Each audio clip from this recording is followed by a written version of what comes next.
அனைவருக்கும் வணக்கம். இந்த வார நூல் அறிமுக கூட்டத்தில் நம்ம பேச இருப்பது தமிழ் மீதான ஆதிக்கம். இலா வின்சென்ட் அவர்கள் எழுதிய நூல் தான். இந்த நூலை பொறுத்து இந்த நூல் பாரதி புத்தகாலயம் வெளியிட்டிருக்காங்க. இது அண்மையில் வெளியிடப்பட்ட நூல். மார்ச் 2025 முதல் பதிப்பாக இது வெளிவந்திருக்கிறது. இந்த நூலுடைய விலை நூலுடைய உள்ளடக்கத்திற்கு விட மிக குறைந்த விலை தான்.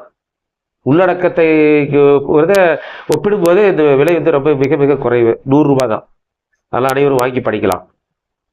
அதற்கு அடுத்து இந்த நூலுடைய மொத்த பக்கங்கள் பார்த்தோம்னா 95 பக்கங்கள் இருக்கு. அதுல 91 பக்கங்கள்ல கட்டுரைகள் அடங்கி இருக்கு. இதுதான் நூலுடைய முகப்பு. முகப்புல பொறுத்த வரைக்கும் இதுல தஞ்சை பெரிய கோயில் அதனுடைய படத்தை போட்டிருக்காரு. அது எதற்காக போட்டாருன்னு ஆசிரியர் பிறகு விளக்குவார் நான் நம்புறேன். இந்த நூலுக்கான அணிந்துரையை பேராசிரியர் வி அரசு எழுதியிருக்கார். அதற்கான மதிப்புரையை இங்கு நமக்கு கருத்துரை வழங்க உள்ள முனைவர் கு கணேசன் அவர்கள் அணிந்துரை எழுதியிருக்கார். வழக்கம் போல எண்ணுரையை நூலாசிரியர் எழுதியிருக்கார். அதன் பிறகுதான் இந்த உள்ளடக்கம் வருது. உள்ளடக்கத்துல மொத்தம் 4 பகுதிகளா பிரிக்கப்பட்டு எழுதப்பட்டிருக்கு. முதல் பகுதி தமிழர் கடையரோ. கடையரோன கடைசியா இருக்கிறவரும் அந்த மீனிங். தமிழ் மீதான ஆதிக்கம், தொல்காப்பியரும் 4 வருடங்களும். அதுக்கு ஒரே ஒரு பக்கம் மட்டும் அந்த பாணினி தொடர்பான ஒரு குறிப்பு இருக்கு. அடுத்து அப்புறம் 8 தொகையும் 10 பாட்டும் சங்க இலக்கியமா, அப்புறம் உதவி நூல்கள் இது குறித்து எழுதியிருக்காரு. இதுல பாத்தீங்கன்னா இந்த உள்ளடக்கத்துல கேள்விகள் வடிவில் அந்த தலைப்புகள் அமைஞ்சிருக்கும். தமிழர் கடையரோ, 8 தொகையும் 10 பாட்டும் சங்க இலக்கியமா அப்படிங்கிறத அமைஞ்சிருக்கும். இது நாம வழக்கமா நூல் அறிமுக கூட்டங்கள்ல, நூல் அறிமுக கூட்டத்திற்கு பிறகு நம்ம விவாதம் செய்வோம். அப்போ நாமெல்லாம் விவாதிக்கிறோம்ல, கேள்வி கேட்போம். சந்தேகம், சங்க இலக்கியம் தொடர்பாக கேள்வி கேட்போம்ல, அது எல்லாம் இதுல விடை இருக்கு. அது ஒருவேளை இந்த கூட்டத்தின் தொடர்ச்சியாக கடந்த, எனக்கு தெரிஞ்சு நான் இங்க ஒரு 8 ஆண்டுகளாக தொடர்ந்து வந்துட்டு இருக்கிறேன். ஐயா அதுக்கு முன்னாடியே வந்திருப்பாரு கண்டிப்பா. பல்வேறு வாசகர்கள், பல்வேறு நூலை படித்து விட்டு வந்த நூலாசிரியர்கள் கூட இருக்கலாம். அவங்க கேட்ட கேள்விக்கான பதிலெல்லாம் இதில் அடங்கியிருக்கு. அப்போ நம்ம ஒன்று பார்ப்போம். இது ஏன் 100 பக்கமும் கிட்டத்தட்ட 91 பக்கங்கள் மட்டுமே உள்ள அந்த கட்டுரையை வழக்கம் போல நூல் அறிமுகத்தில் விரிவா பேசுவோம் இல்ல, அந்த மாதிரி பேசாம, ஏன்னா விரிவா பேசினா நீங்க ஒரு நூல் வாங்க வேண்டிய ஒரு தேவையை நமக்கு இருக்கு. அப்போ எதை நம்ம பேசணும், எதை உங்களுடைய ஒரு பேர் ஆர்வத்திற்கு நான் விடணுங்கிறத நான் உங்களுக்கு பேசும்போது நான் சொல்லிடுறேன். சரி, இப்போ இந்த தமிழர் கடைசியரேன்னு சொல்றாருல, அந்த இது கடையரோ அப்படிங்கிற தலைப்புல இப்போ நம்ம இந்த எண்ணுரையில ஐயா குறிப்பிட்டிருப்பார். சேலம் பாரி அப்படின்னு ஒரு தொழில் குறிப்பிட்டிருப்பார். அதாவது ஒரு பெருஞ்செல்வர், இப்ப இருக்கக்கூடிய பெருஞ்செல்வர்கள் நம்மளுடைய நூலாசிரியர்களையும் வாசகர்களையும் நூல் பதிப்போரையும் ஆதரிக்கிற போக்கு இருக்கு. சங்க காலத்துல அதே மாதிரி இருந்ததானா? இருந்திருக்கு. சங்க காலத்துல பெருஞ்செல்வர், சிறுநில தலைவர், குறுநில மன்னர், மூவேந்தர், இவர்களெல்லாம் வள்ளல் தன்மையை கொண்ட ஒரு நபர்களா இருந்திருக்கிறாங்க. நம்ம படிச்சிருக்கோம். நமக்கு தெரிஞ்சது என்னது? கடையெழு வள்ளல்கள். அது மட்டும் தான் நம்ம படிச்சிருக்கோம். கடையெழு வள்ளல்கள்னா நம்ம என்ன சொல்றோம்? பாரி, ஓரி, காரி, எழினி, பேகன், ஆய், நல்லி, இந்த 7 பேர் தான் தெரியும். இந்த 7 பேர் குறித்து சங்க இலக்கியத்துல இருக்காங்கன்னு தெரியும். ஆனா சங்க இலக்கியத்துல எந்த பகுதியில் இவர்களை பற்றி பாடி இருக்காங்கன்னு சொன்னா, புறநானூறுடைய 158வது பாடலிலும், சிறுபானாற்று படையில 85வது பாடல் முதல் 113வது பாடல் வரையிலும் பாடப்பட்டிருக்கிறதா இதுல இருக்கு. பாடியவர் பெருஞ்சித்திரனாரும் இடைக்கழி நாட்டு நல்லூர் நத்தத்தனாரும் பாடியிருக்காங்க. இவங்கதான் பாடினது. சரி, இப்ப கடையெழு வள்ளல்கள்னா இவங்க தான் கடைசி அப்படின்னா, அப்ப முதல் யார்? இந்த கேள்வி வருது இயல்பா இருக்கு. இப்ப முதல் வள்ளல்கள் இருக்கிறாங்க. எப்பவுமே பாத்தீங்கன்னா இந்த உலக அதிசயங்கள் பற்றி நம்ம கேள்விப்பட்டிருப்போம். முதல்ல, இடையில, கடைசின்னு கேள்விப்பட்டிருப்போம். கிட்டத்தட்ட அதே மாதிரி இதுக்கும் இருக்கு. முதல் எழு வள்ளல்கள் யார்? இடை எழு வள்ளல்கள் யார்? கடை எழு வள்ளல்கள் யார்? இந்த கேள்விக்கு தான் இதனுடைய புத்தகத்துல சொல்லியிருக்காரு. இந்த முதல் எழு வள்ளல்கள், கடை எழு வள்ளல்கள், இடையெழு வள்ளல்கள், கடையெழு வள்ளல்கள், இது எந்த புத்தகத்துல எந்த நூல்கள் இவங்களாம் இருக்காங்கன்னு பார்த்தோம்னா, நம்ம ஏற்கனவே பார்த்துருக்கோம். கடையெழு வள்ளல்கள் சங்க இலக்கியத்தில் இருக்காங்க. இந்த முதல் எழு வள்ளல்களோ இடையெழு வள்ளல்களோ எங்க இருக்காங்கன்னு பார்த்தா சங்க இலக்கியத்திலேயோ தொல்காப்பியத்திலேயோ எதுலையுமே இல்லை. எங்க இருந்து வந்தாங்க? இவருடைய பெயர் எங்கிருந்து எடுக்கப்பட்டது? இவர்கள் எப்போது அறிமுகப்படுத்தப்பட்டனர் இலக்கியத்தில்? இந்த நூல்ல, இந்த கட்டுரையில ரொம்ப விரிவா அழகா சொல்றாரு. எனக்கு இது ஒரு புதிய தகவல் தான். முதல் எழு வள்ளல்கள், இடையெழு வள்ளல்கள் நான் படிச்சிருக்கேன். ஆனால் எந்த இலக்கியத்திலிருந்து எடுத்தாளப்பட்டது, அது சங்க இலக்கியத்தில் இல்லை என்கிற தகவல் என்னை பொறுத்தவரை எனக்கு புரியுதுதான். அதை பார்த்தோம்னா இது அப்பவே நூலாசிரியர்களுடைய ஒரு தகவல் உழவிட்டு இருக்குது. ஏன் கடையெழு வள்ளல்கள் மூவா கூட சொல்லியிருக்காரு. மூவா என்ன சொல்றாருன்னா, ஏன் கடையெழுகள் வச்சாங்கன்னா, கடைச்சங்க காலத்தில் இயற்றப்பட்ட சங்ககால பாடல்களில் இவர்கள் பெயர் இடம்பெற்றதால் அது கடையெழு வள்ளல்களா இருக்கலாமோ அப்படின்னு அவர் ஒரு பதில் கொடுத்திருக்காரு. ஆனா எங்கிருந்து எடுக்கப்பட்டாருங்கிறது ஐயா அந்த நூல்ல சொல்லியிருக்காரு. வீரமாமுனிவர் நமக்கு தெரியும். கான்ஸ்டான்சியோ ஜோசப் பெஸ்கி, இத்தாலி நாட்டை சார்ந்த இயேசு சபை பாதிரியார். அவர் உங்களுக்கு வீரமாமுனிவர் என்ற பெயர் அவர் அணிந்து கொண்டு அவர் ஏற்றுக்கொண்டு சதுரகராதி என்ற நூலை எழுதுகிறார். அகராதி தான் சதுரகராதி. அதுல தொகை அகராதி அப்படிங்கிற ஒரு பகுதி உண்டு. அதுல பாத்தீங்கன்னா அங்கதான் முதல் இடை கடை எழு வள்ளல்கள் பத்தி சொல்லப்படுது. சரி, இந்த சதுரகராதியில மட்டும்தான் இருக்குன்னா அவர் எங்கிருந்து எடுத்திருப்பார் இல்லையா? அவர் எங்கிருந்து எடுத்திருக்காருன்னா நிகண்டுகளுக்கு அவர் எடுத்திருக்கார். பிங்கள நிகண்டு, அது 10ஆம் நூற்றாண்டில் எழுதப்பட்டது. சூடாமணி நிகண்டு. அப்புறம் இதுல இருந்து எடுத்தாளப்பட்டதாக ஆசிரியர்கள் குறிப்பிடுறார். இதுல இருந்து எடுத்துதான் ஒரு சதுரகராதியில தொகுத்திருக்காரு. இது மட்டும்தான் இந்த கடைகள் முதல் எழு வள்ளல்கள், இடை எழு வள்ளல்கள் இருக்காங்கன்னா, அதன் பிறகு அபிதான சிந்தாமணி நம்ம பார்த்திருப்போம். இந்த நூல்ல கூட இருக்கும், நல்ல பெரிய சைஸ்ல இருக்கும், அகர முதலி எல்லாம் இருக்கும். அதுல இது குறிப்பிடப்பட்டிருக்கிறது, முதல் எழு வள்ளல்களும் இடை எழு வள்ளல்களும். அது இல்லாம தமிழ்நாடு அரசு வெளியிட்ட தமிழ்நாடு அரசு பாடல் நூல் வெளியிட்ட தமிழ் அகர முதலி, இது 1985 வெளியிட்டிருக்காங்க. அதுல இந்த செய்திகள் இடம்பெற்றிருக்குது. ஆக மொத்தம் இந்த முதல் எழு வள்ளல்களும் கடை எழு வள்ளல்களும் சங்க இலக்கியங்களிலோ தொல்காப்பியத்திலோ இடம்பெறவில்லை. இது பின்னாளில் எழுதப்பட்டிருக்கிறது என்ற தகவல் இவர் சொல்றார். சரி, இந்த முதல் எழு வள்ளல்கள் என்ன வள்ளல் தன்மையோட இருந்தாங்க அப்படிங்கிறத சொல்றாரு. பாத்தீங்கன்னா பேரெல்லாம் நம்ம இதுவரை கேள்விப்பட்டிருக்க மாட்டோம். சகரன், செம்பியன், துந்துமாரி, நலன், நிருதி, விராடன் முதல் எழு வள்ளல்கள். இவர்கள் சரி, நாம சொல்ற சதுரகராதியில எழுதியிருக்காரு, நிகண்டுகள் எழுதப்பட்டுள்ளதுன்னு சொல்றோம்ல. நிகண்டுகள் எடுத்தாளப்பட்டது அப்படி ஒரு கேள்வி வருதா இல்லையா? எந்த நூல் இவர்கள் நிகண்டுகள் எழுதினாங்கன்னா சொல்றாரு, இது எல்லாமே ஸ்ரீமத் பாகவத்திலிருந்து பெரும்பாலும் எழுதப்பட்டுள்ளது. சகரனை பொறுத்த வரைக்கும் பகீரதன் என்ற தலைப்பில் ஸ்ரீமத் பாகவத்தில் இடம்பெற்றுள்ளார் அந்த நபர். செம்பியன் பொறுத்த வரைக்கும் சிலம்புல அவரை பற்றியான குறிப்பு இருக்கிறது சிலப்பதிகாரத்துல. துந்துமாரியை பொறுத்த வரைக்கும் அபிதான சிந்தாமணியில மட்டும் அது எழுதப்பட்டிருக்கிறது. நலன் வியாசர் எழுதிய பாரதத்தில் அவரை பற்றி குறிப்புகள் இருக்கிறது. நிருதியை பொறுத்த வரைக்கும் அதே ஸ்ரீமத் பாகவத்தில் அவரை பற்றி எழுதப்பட்டுள்ளது. விராடன் வியாசர் எழுதிய பாரதத்தில் இடம்பெற்றுள்ளது. அப்ப இதுல என்ன தெரிகிறது என்றால், பின்னால் எழுதப்பட்ட அல்லது வேத சமயம் சார்ந்த இலக்கியங்களிலிருந்து எடுத்தாளப்பட்ட நபர்களாக இந்த முதல் எழு வள்ளல்கள் இருக்கின்றார்கள் என்று குறிப்பிடுகிறார். இடை எழு வள்ளல்களும் கிட்டத்தட்ட அதே மாதிரிதான். அக்கிரன் பேரு, அவரும் ஸ்ரீமத் பாகவத்துல வர்றவர். அந்திமான் சந்திமான் அப்படின்னு சொல்றாங்க. அதை பொறுத்த வரைக்கும் கந்தபுராணத்துல வரக்கூடிய ஒரு கந்தபுராணத்துல இருக்காங்க, அவங்களுடைய பெயர் குறிப்பிடப்பட்டிருக்கிறது. ஹரிச்சந்திரன் நம்ம கேள்விப்பட்டோம். ஸ்ரீமத் பாகவத்தில் உள்ள ஹரிச்சந்திரன் வரலாறு மூலமாக அவர் பெயர் நம்ம அறிகிறோம். கர்ணன் நமக்கு தெரியும், வியாசனுடைய பாரதத்தில் இடம்பெற்றவர். சிசுபாலனும் கண்ணனோடு தொடர்புடையவர். தந்தி வக்கிரன் ஒருத்தர் இருக்காரு, கிருஷ்ணனுடைய அத்தை மகன், அவர் கூட வள்ளல் தன்மையெல்லாம் இடம்பெற்றிருக்கிறாரு. இவங்கெல்லாம் பாத்தீங்கன்னா இடை எழு வள்ளல்கள் இருக்கிறாங்க. கடையெழு வள்ளல்கள் நம்ம தெரியும், பட் இருந்தாலும் ஒரு முறை நம்ம ஒரு வாசிச்சு காமிச்சிடுறேன்.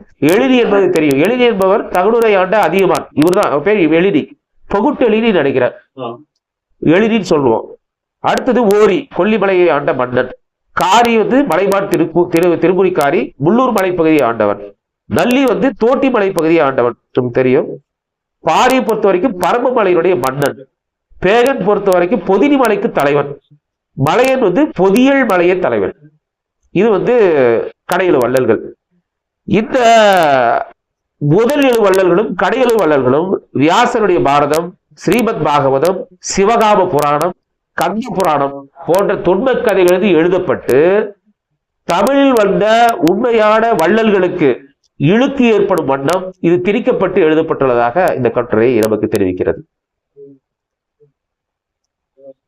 ஆனால் உண்மையில் இந்த கடையெழு முதல் 7 வள்ளல்களும் இடையெழு வள்ளல்களும் உண்மையிலே என்ன வள்ளத்தன்மையோடு இருந்தாங்களா அப்படின்னு பார்த்தா, நலன், விராடன், அக்கிரன், கர்ணன் இவர்களை தவிர இவர்களுக்கு மட்டும்தான் வள்ளத்தன்மை இருந்ததாக குறிப்பு காணப்படுகிறது. மற்றவர்கள் வள்ளல் தன்மையோடு இருந்தார்களா என்பது கேள்விக்குரிய என்று ஆசிரியர் இந்த பக்கத்துல சொல்றாரு. நிறைய விரிவா எழுதியிருக்காரு. இந்த நூலை படிச்சா உங்களுக்கு ரொம்ப தெரியும். இதை பொறுத்த வரைக்கும் தமிழ் குறித்து ரொம்ப தீவிரமா உள்ள போய் படிக்கிறவங்களை தவிர மற்றவர்கள் யாருக்கும் இந்த தகவல் தெரியாது என்பது என்னுடைய நம்பிக்கையாக இருக்கிறது. விவாதிப்போம் அடுத்தது. அப்போ அடுத்தது பாத்தீங்கன்னா தமிழ் மீதான ஆதிக்கம்ங்கிற தலைப்புல 2வது கட்டுரை. இது கொஞ்சம் இதை விட மிகப்பெரிய கட்டுரையா இருக்கு. தமிழ் மீதான ஆதிக்கம் அப்படின்னா தமிழ் மீதான ஆதிக்கம் மட்டும் இல்ல, தமிழர்கள் மீதான ஆதிக்கம் அப்படிங்கிற தலைப்புல எழுதப்பட்டிருக்கு. இதுல ஒரு குட்டியான சிறு சிறு பத்திகள், அதுக்கு ஒரு குட்டி தலைப்பு போட்டு எழுதியிருக்காரு. பாத்தீங்கன்னா நிறுவன சமயங்கள், திருமூலரின் தமிழ், சைவ சமய குறவர்கள், வைணவர்களின் தமிழ் பற்று, வலங்கை இடங்கை பிரிவு, அடிமை முறை, கல்வி நிலை, தேவாரத்துக்கு சிறை, ஆரியமா தமிழா, பிராமணரின் தமிழ் தீட்டு, காப்பி இலக்கணம், மணியிடை பிரபலம், வடமொழி மொழிபெயர்ப்புகள் போன்ற சின்ன சின்ன தலைப்புகள்ல நிறைய செய்திகளை கொடுத்திருக்காரு. இப்போ செய்திகள் குறைவா இருக்கலாம், ஆனால் நீங்க படிச்சுட்டு கொஞ்சம் யோசிச்சு நீங்கள் ஏற்கனவே சங்க இலக்கியம் தொடர்பாகவோ அல்லது நூல்கள் தொடர்பாக நீங்க படிச்சிருந்தீங்கன்னா உங்களுக்கு அந்த நினைவை உங்களுக்கு பின்னோக்கி இழுத்து செல்லக்கூடிய தன்மை வாய்ந்த பத்திகளா இருக்கு. அதுல ஒரு சில விஷயத்தை மட்டும் நம்ம பார்ப்போம். இப்போ அதாவது தமிழ் மீது இந்த தலைப்பு பார்த்தீங்கன்னா தமிழ் மீதான ஆதிக்கம் சொல்றாங்க. தமிழ் மீதான ஆதிக்கம் சமயம் எப்படி தாக்கியது? சமயம் பார்த்தீங்கன்னா நீங்க களப்பிரர் காலத்தில் உங்களுக்கு சமணமும் பௌத்தமும் செழுத்துவங்கி இங்கு வளர்ந்தது. அந்த காலகட்டத்தில் அது அறத்தை போதித்து இலக்கியங்களை படைத்தது. இது தமிழ் இலக்கியத்தில் ஒரு புதிய பாய்ச்சலை ஏற்படுத்தியதுன்னு சொல்றாரு. அது எப்படி அப்படின்னாக்கா, இப்ப திருமூலருடைய திருமந்திரம் நம்ம எடுத்துக்காட்ட சொல்றாரு. திருமூலருடைய திருமந்திரத்துல சமண பௌத்த சமயங்களின் அறச்சிந்தனைகளான இந்த அறக்கோட்பாடுகளை சைவ சமயத்துக்கு பொருத்தி அன்பு வேறு சிவம் வேறு கிடையாது, ரெண்டும் ஒன்றுதான், கிட்டத்தட்ட பௌத்த சமண சமயங்களில் போதிக்கக்கூடிய அந்த அறக்கருத்துக்களை சைவ சமயத்திலையும் தெரிவிக்குமாறு இந்த நூல் படைத்தார் என்று ஆசிரியர் நிறுவுகிறாரு. அதற்காக சான்றா ஒரு குரல் அந்த ஒரு பாடலையும் சொல்றாரு. என்னை நன்றாக இறைவன் படைத்தனன், தன்னை நன்றாக தமிழ் செய்யுமாறே. நம்ம அடிக்கடி கேள்விப்பட்ட வரிகள் தான். தமிழை நன்றாக செய்யுமாறுதான் என்னை படைத்தார் என்று திருமூலர் திருமந்திரத்தை படைத்த போது எழுதியதாக இது மனமுருகி பாடியதாக தகவல் இருக்கு. அது என்ன அப்படின்னா, அப்போ சமஸ்கிருதம் வந்துருச்சு. அப்பவே சமஸ்கிருதத்தை அவர் மதித்தார். ஆனால் தமிழ் மொழியோடு மட்டும் அவர் ஒன்றி இருந்தார், அவர் நெருக்கமாக இருந்தார் அப்படிங்கிற இது இருக்கு. இவரை ஒப்பிட்டு இன்னொரு புலவர்களை இவர் ஒப்பிட்டு பேசுறார். அவர் யாருனாக்கா திருஞான சம்பந்தர், அப்பர், சுந்தரர். அப்போ நீங்க திருமூலரையும் இந்த மூவரையும் ஒப்பிட்டு எப்படி தமிழ் மீதான ஆதிக்கம் ஒரு சமயம் ஏற்படுத்தியது என்கிற தொனியில் இந்த கட்டுரையை வடிச்சிருக்காரு. இந்த பத்திய இப்ப பாத்தீங்கன்னா திருஞான சம்பந்தர், அப்பர், சுந்தரர் ஆக 3 பேர் என்ன பண்றாங்கன்னா, சமணரும் பௌத்தர்களுக்கும் எதிரான கருத்துக்களைத்தான் தன் பாடலில் புகுத்தி அவர்கள் பாடினார்கள். அவர்களுடைய கருத்துக்களை குறிப்பாக இந்த 3 சமய குறவர்களும் சமணரையும் பௌத்தரையும் எவ்வளவு விரைவாக பழித்தார்களோ, பௌத்தரையும் அவ்வளவு விரைவாக தமிழ் உணர்ச்சியை மிகுதிப்படுத்தினார்கள். பழிக்குதற்கு அதே அளவு தமிழ் உணர்ச்சியை மிகுதி பேசினாங்க. குறிப்பாக திருமூலர் தமிழோடு ஒன்றித்து திரும்பந்து பாடினார். இந்த மூவரோ தமிழோடும் சமஸ்கிருதத்தோடும் ஒன்றி பாடினார்கள் என்கிறார். திருமூலர் தமிழை மட்டும் நேசித்து பாடினார். அவர் சமஸ்கிருதத்துக்கு வந்து எதிரியெல்லாம் கிடையாது. ஆனால் இவர்களை பொறுத்தவரை தமிழுக்கு இடையாக சமஸ்கிருதத்தை முன்வைத்து பாடியது என்பது தமிழின் மீதான ஒரு ஆதிக்கமாக கருதப்படுகிறது என்று ஆசிரியர் இந்த பத்தியில நிறுவுறார்.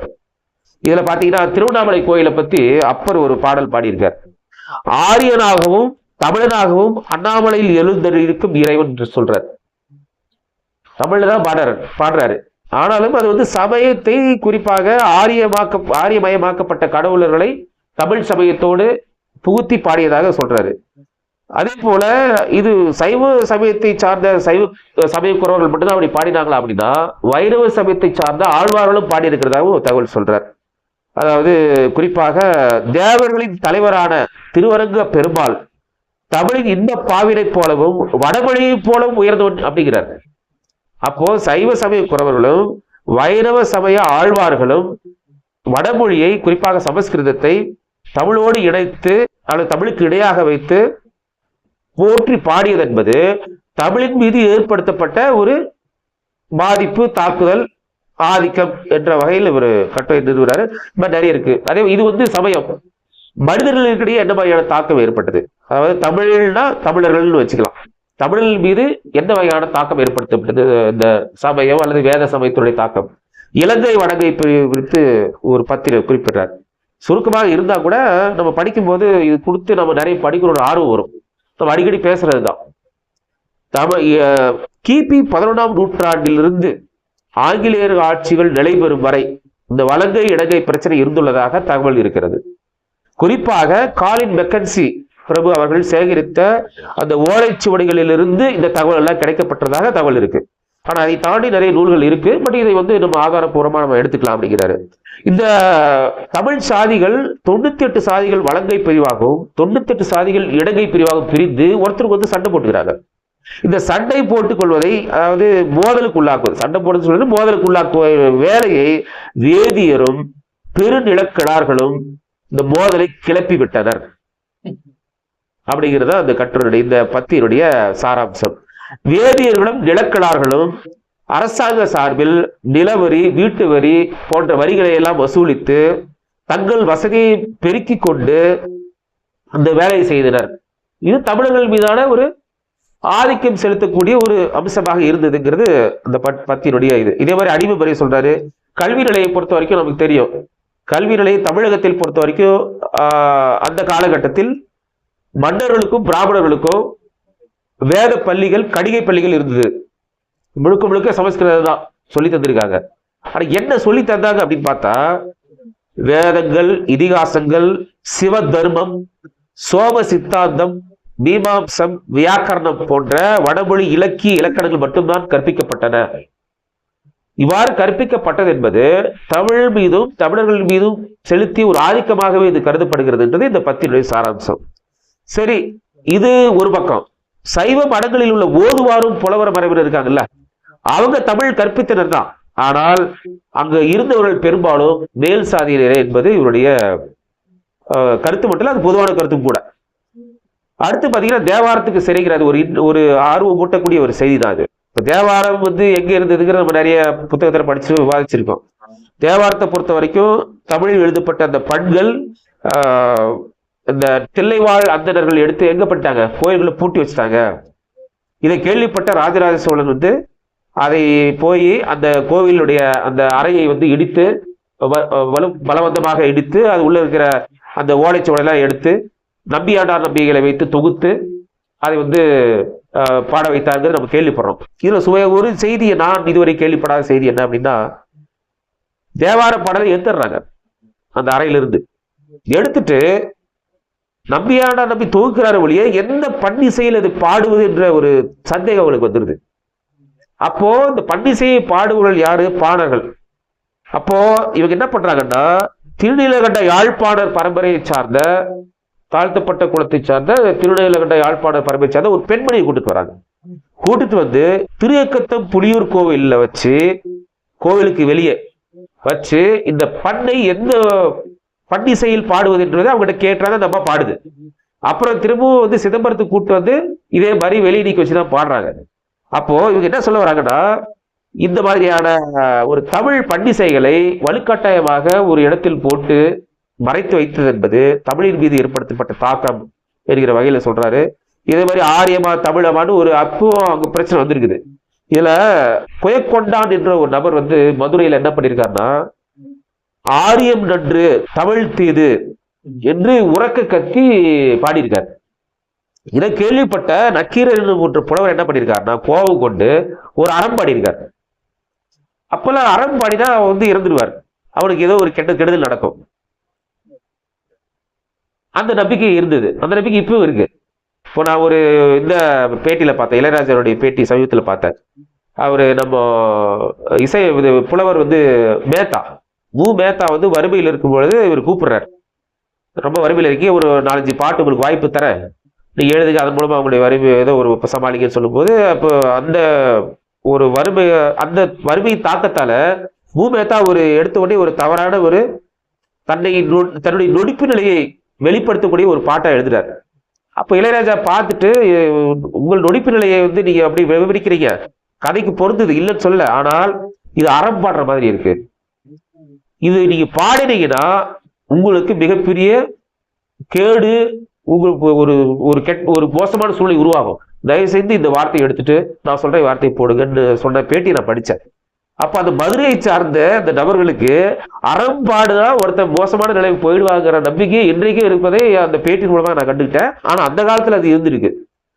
உடனே என்ன பண்ணிருக்காரு, அந்த கொண்டான் காலில் விழுந்து மன்னிப்பு கேட்டிருக்காரு, தெரியாம நான் பண்ணிட்டேங்க, என்னை வந்து மன்னிச்சிருக்கேன். உடனே அப்புறம் ஒரு அந்த நக்கீரர் வந்து அவரை விட்டுட்டாருன்னு வச்சுங்க. இப்போ இந்த மாதிரி அந்த காலத்திலேயே தமிழுக்கு எதிராக ஒரு ஆரியத்தை நோக்கி நடந்த சில பிரச்சனை தாக்குதல்லாம் நடந்திருக்குங்கிற ஒரு செய்தியை சொல்றாரு. அதே போல அல்பமட்டு சங்க காலத்தில் மட்டும் இல்ல, அல்லது மன்னர் காலத்தில் மட்டும் இல்ல, 1946 இது நம்ம கேள்விப்பட்டதுதான். இருந்தாலும் சொல்றேன், திருவையாற்றில் வந்து தியாகராயர் உற்சவம் நடைபெற்றது. அதில் வந்து தண்டபாணி தேசிகர் வந்து சித்தி விநாயகர் என்ற பாடலை பாடுறார். அதன் பிறகு வந்த அரியக்குடி ராமானுஜ ஐயங்கார் இந்த தமிழ் பாடலை பாடித்தார், தீட்டாயிட்டு சொல்லிட்டு அவர் பாட மறுத்துறார். அப்ப இந்த தாக்குதல் என்பது பின்னாளிலும் இருந்து வந்துள்ளது என்கிற தகவலை இவர் சொல்றாரு. நிறைய வடமொழி மொழிபெயர்ப்புகள் நிறைய வந்தது. இப்போ தமிழ் இலக்கணத்துல பாத்தீங்கன்னா, இலக்கியத்துல கம்பராமாயணம் வந்து எங்கிருந்து வந்தது, வடமொழியிலிருந்து வந்தது. நலவென்பா வடமொழி, திருவிளையாட புராணம் வடமொழி. குறிப்பா திருவிளையாட புராணம் வந்து உத்தர ராமாபுராணத்தினுடைய ஒரு பகுதி என்பது இவர் விளக்கியிருக்கார். எனக்கு இது புதிய தகவலா இருக்கு. கந்த புராணம் பொறுத்த வரைக்கும் சிவசங்கர சங்கீதை அப்படிங்கிற வடமொழியினுடைய தழுவல்கிறார். அது மட்டும் இல்லாம பெருங்கதை, அது பிருகத்கதா எழுதிய பைசாச மொழி நூல், அது நம்ம கேள்விப்பட்டிருக்கோம். அப்புறம் தொல்காப்பியத்திற்கு மாற்றாக தொல்காப்பிய இலக்கணத்தோடு பாணினி எழுதிய அஷ்டத்தியாயி, அதை பின்பற்றி புத்தமித்திரனார் என்ற சங்ககாலம் நடிக்கிறவர் 11ஆம் நூற்றாண்டு, அவர் வந்து வீரசோழியம் என்ற நூலை, அது வந்து இலக்கண நூல் தான் தயாரித்தாருங்கிறாரு. அதை வடமொழியை ஒட்டி எழுதப்பட்ட நூல். அதே மாதிரி அடியிலக்கிய தழுவி வந்து தண்டி அலங்காரம் தண்டி எழுதினாருங்கிறார். அப்போ அந்த வடமொழி இலக்கியங்களை மொழிபெயர்த்து தமிழில் புகுத்தப்பட்டது கூட தமிழின் மீதான ஏற்பட்ட ஒரு தாக்குதல் அப்படிங்கிற மொழியில இது எழுதியிருக்காரு. இதுல குறிப்பா பாத்தீங்கன்னா, இப்ப நம்ம பாரதியாருடைய கட்டுரையா இருக்கட்டும், அல்லது பழந்தமிழர்கள்ல நம்ம ஒரு ஒரு 70-80 ஆண்டுகளுக்கு முன் இருக்கக்கூடிய நூல்கள்லாம் பார்த்தோம்னா மணிப்பிரவாள நடையோட தான் இருக்கு. அவ்வளவு எளிமையா படிக்க முடியாது இப்ப இருக்கிற பசங்கள்லாம். சங்க காலத்தில் 500 தமிழ் சொற்களுக்கு 2 வட சொற்கள் தான் இருந்திருக்கா அப்படின்னு நிறுவுறார். 500 தமிழ் சொற்கள்ல 2 தான் இருக்கும். இதே கிபி 1000 இதுல வந்து 30% வட சொற்கள் நுழைந்து விட்டதாக சொல்றார். கிபி 1700 பிரிட்டிஷ் வந்த பிறகு அந்த காலகட்டத்தில் பாத்தீங்கன்னா 100 தமிழ் சொற்களுக்கு 50 வடமொழி சொற்கள் இருந்ததா சொல்றார். கிட்டத்தட்ட பாதிக்கு பாதி மணிப்பிரவாள நடையை ஒட்டிதான் தமிழ் இருந்தது. இது தமிழுக்கு ஏற்பட்ட மிகப்பெரிய தாக்குதல் அப்படிங்கிற இது சொல்றார். இது மட்டும் இல்லாம இது வந்து புதிய தகவலா ஒன்று இருக்கு. நம்ம சிற்றிலக்கியங்கள் படிச்சிருப்போம், அதிகமா படிச்சிருக்க மாட்டோம். காப்பியங்கள் படிச்சுதான் நம்ம பழக்கம். சிற்றிலக்கியங்கள் குறித்த வாங்க.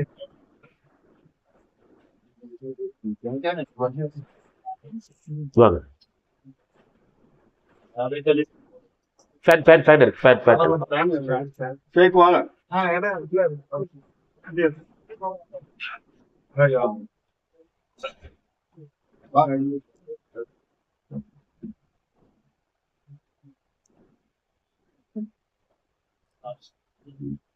பேசலாமா? சிற்றிலக்கியங்கள் சிற்றிலக்கியங்கள் 96 வகை. அது 150 கூட ஒரு கணக்கு இருக்கு. ஆனா பொதுவாக ஒப்புக்கொள்ளப்பட்டது ஒரு 90 வகை, 96 வகைகளுக்கு மேல் சொல்றாங்க. அந்த சிற்றிலக்கியங்களுக்கு ஒரு இலக்கணம் வகுக்கக்கூடிய நூல் ஒன்று இருக்கு. அது வெண்பா பாட்டியல் நூல் பொதுவாக சொல்லுவாங்க. அந்த வெண்பா பாட்டியல் நூலில் சிற்றிலக்கியங்களுக்கு இலக்கணம் வகுக்கக்கூடிய பாட்டியல் நூல்களில் ஒன்று வெண்பா பாட்டியல். அந்த வெண்பா பாட்டியல்ல சாதிக்கேற்றவாறு எத்தனை சீர்கள் பாட வேண்டும் என்கிற தகவல் இருந்ததாக ஒரு நூலாசிரியர் சொல்றாரு. எனக்கு புதுசா இருக்கு. பாத்தீங்கன்னா அந்தனராயின் 95 பாக்கள் எழுதலாம், அரசராயின் 90 பாக்கள், வைசேராயின் 50 பாக்கள், சூத்திரராக இருந்தால் 30 பாக்கள் தான் எழுதணும். இது வெறும் வெண்பா பாட்டியல் மட்டும் இல்ல. தீபாத தீபிகை, தொன்னூல் விளக்கம் நம்ம அடிக்கடி கேள்விப்பட்ட நூல். அதுல இந்த விதிமுறைகள் உள்ளதாக தகவல் இருக்கு. சரி, இதை விட இன்னொரு கொடுமை. இது எத்தனை சீர்களை கொண்டு பாட வேண்டும் என்கிற ஒரு விதிமுறை. அடுத்தது ஓலைச்சுவடி நறுக்கிறோம்ல, அந்த நீளம், சிறிய ஓலைச்சுவடி இருக்கும், கொஞ்சம் பெரிய சைஸ் ஓலைச்சுவடி இருக்கும். அந்த ஓலைச்சுவடிய அளவை பிராமணருக்கு 24 விரல் அளவு வைத்துக் கொள்ளலாம், அரசருக்கு 20 விரல் அளவு, வணிகருக்கு 16 விரல் அளவு, சூத்திரருக்கு 1 சான் அளவு. அடுத்து பாத்தீங்கன்னா இதுல இன்னொரு விஷயம். இப்ப நான் தமிழ் யாப்பை பொறுத்த வரைக்கும் வெண்பா, ஆசிரியப்பா, கலிப்பா, வஞ்சிப்பான்னு 4 பாக்கள் உண்டு. இந்த 4 பாக்கள்ல இப்போ வெண்பா பாடியவர், வெண்பா அடிக்கடி நம்ம கேள்விப்பட்ட ஒன்று, குறிப்பாக திரும்ப இளைஞர்கள் தான் வருவாரு. ஏன்னா அது சமீப காலமா வரக்கூடிய காணொலியில நான் வெண்பா நான் நல்லா எழுதியிருக்கேன், வாலிக்கே நான் தான் வெண்பா கற்றுக் கொடுத்தேன், வெண்பா எழுத அவ்வளவு எளிமையான காரியம் இல்லை அப்படிங்கிற மாதிரி அவர் சொல்லியிருப்பாரு. வெண்பா எழுதக்கூடிய மிகச்சிறிய அளவான நபர்களில் அவரும் ஒருத்தர் அப்படிங்கிற மாதிரி நம்ம சமீப காலத்தில் பார்த்திருப்போம். அந்த வெண்பா யாருக்கு எழுதக்கூடிய உரிமை இருந்ததுன்னா பிராமணருக்கு மட்டும்தான். ஆசிரியப்பா யாருக்கு எழுதலாம்னா அரசருக்கு உரியது, வணிகருக்கு கலிப்பா, சூத்திரருக்கு வஞ்சிப்பா. என்ன ஒண்ணுன்னா பஞ்சமருக்கு எந்த பாவம் கிடையாது. இந்த வகைமைக்குள்ளே அவங்க வரல. இப்படி நான் எல்லாத்தையும் சொல்ல இன்னொரு செய்தியோட நான் சொல்றேன். இது பாவகை. எழுத்து பாருங்க, எழுத்து கூட பாத்தீங்கன்னா 12 உயிரெழுத்துக்களையும் பிரம்மன் படைத்தான் எழுதி வச்சிட்டாங்க. அதனாலதான் தமிழ் பிராமின் போடுறாங்க. நம்மளுடைய ஜம்பை கல்வெட்டுல நம்ம அதியமானுடைய பெயர் அதுல அதிகன்னு ஏதோ ஒரு பேர் இருக்கும். அதுக்கு தமிழ் பிராமின் தான் அது இருந்தது. இப்ப தமிழின கல்வெட்டை மாத்திக்கிட்டோம். ஏன் அப்படின்னா பிரம்மன் தான் அந்த 12 உயிரெழுத்துக்களை படைத்தான்ங்கிறதுனால அது தமிழ் பிராமின் வச்சுக்கிட்டாங்க. அடுத்து பாத்தீங்கன்னா மெய்யெழுத்து 18 இருக்குல்ல, அந்த மெய்யெழுத்த 9 தேவர்கள் 2 எழுத்தா அவங்க கண்டுபிடிச்சதா சொல்றாங்க. காங்காங்கிறது சிவன் படைத்ததாம், சா திருமால் படைத்தது, த ந முருகன் படைத்தது. இப்படி வந்துகிட்டே இருக்கு. இதுல முக்கியமானது பாத்தீங்கன்னா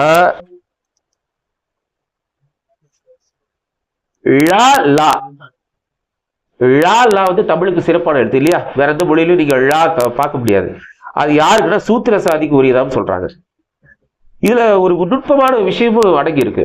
ஏன் அந்த லாவை மட்டும் அவங்களுக்கு சூத்திர சாக்கு உரியதாங்கிறது ஒரு ஆய்வாக சாதாரண செய்தியா நமக்கு தோணலாம். ஏன்னா வேற எந்த மொழியிலும் இல்லாத லாவையும் ஏன் சூத்திர சாதிக்கு வைத்தார்கள் என்பதை முதற்கொண்டு தமிழுடைய தோற்றத்திற்கும் சூத்திர சாதிக்கும் உள்ள நெருக்கத்தை நம்ம இதுல கண்டுணரலாம் என்பது என்னுடைய கணிப்பு. அது ஒரு மிகப்பெரிய ஆய்வுக்குரிய ஒரு சிறதான். சரி, இதே மாதிரி எழுத்துக்களும் நம்ம என்ன சொல்றோம், சிறிய குழந்தைகளை பார்த்தா ஏபிசி சொல்லுவோம் இங்கிலீஷ்ல. தமிழ்ல சொன்னா என்ன சொல்லுவோம்? காகாச்சா தெரியுமா அப்படிதானே சொல்லுவோம். 3 நாள் எழுத்து அதான் சொல்லுவோம். அந்த காகாச்சா டானா இந்த 4 எழுத்து மட்டும் பிராமணர்களுக்கு உரியது. தானா பாபாயா ரா வந்து சத்திரியருக்கு உரியது, லாவா ரானா வந்து வைசியருக்கு உரியது, லா லா சூத்திரர்கள் உரியது. இப்படி எழுத்துக்களையே பிரித்து வைத்து அந்த செயல் என்பது தமிழ் மீதான தாக்குதல் என்று நூலாசிரியர் தெரிவிக்கிறார். நிறைய செய்திகள் இருக்கு. நான் வந்து நூலை நீங்க வாங்கி படிக்கணுங்கிற ஒரு நோக்கத்துல சிலதெல்லாம் விடுபட்டு விட்டுறேன். அடுத்தது தொல்காப்பியரும் 4 வருடங்களும். இதுலயும் வந்து சில விஷயத்தை மட்டும் சொல்லலான்னு இருக்கேன். இப்போ தொல்காப்பியர்னா யாரு? தொல்காப்பியம்னா எப்பொழுது தோன்றியது? தொல்காப்பியம் இலக்கண நூல் நமக்கு எல்லாருக்கும் தெரியும். ஆனா எப்பொழுது தோன்றியது, தொல்காப்பியர் என்பவர் யார் அப்படிங்கிற கேள்வியை இந்த பத்தியில விரிவா விளக்கியிருக்காங்க.